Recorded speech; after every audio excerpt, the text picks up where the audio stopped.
ऊंचे आकाश में सफेद कबूतरों की एक टोली उड़कर जा रही थी। बहुत दूर जाना था उन्हें। लंबा रास्ता था। सुबह से उड़ते उड़ते थकान होने लगी थी। सूरज तेजी से चमक रहा था।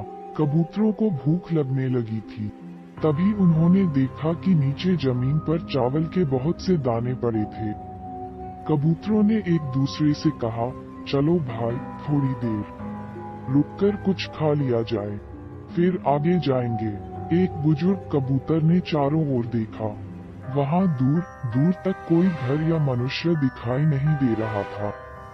फिर चावल के ये दाने यहाँ कहाँ से आए?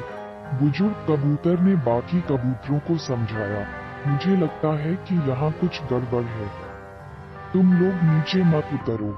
लेकिन किसी ने भी उसकी बात नहीं सुनी। सभी कबूतर तेजी से उतरे, दाना चुगने लगे। इतने बढ़िया दाने बहुत दिनों के बाद खाने को मिले थे।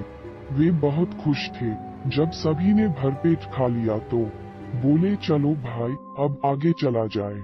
लेकिन ये क्या, जब उन्होंने उड़ने की कोशिश की तो उड़ ही नहीं पाए।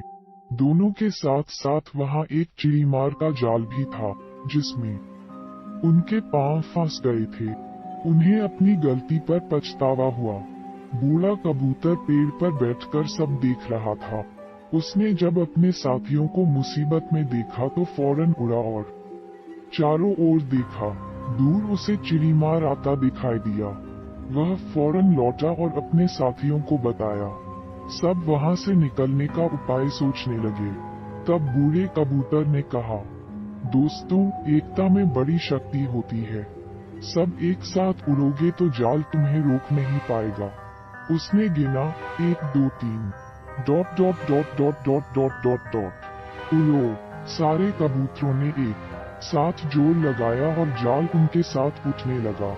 जब तक चिड़ीमार वहां पहुंचा, तब तक जाल काफी ऊपर उठ चुका था। वह देखता ही रह गया और कबूतर जाल लेकर उड़ गए। बूढ़ा कबूतर सबसे आगे उड़ रहा था। काफी देर उड़ने के बाद वे नीचे उतरे। वहां कबूतरों के दोस्त चूहे रहते थे। चूहों ने अपने तेज दांतों से जाल काट दिया। इस तरह बूढ़े कबूतर की समझदारी और साथ मिलकर काम करने से सभी कबूतर बच गए।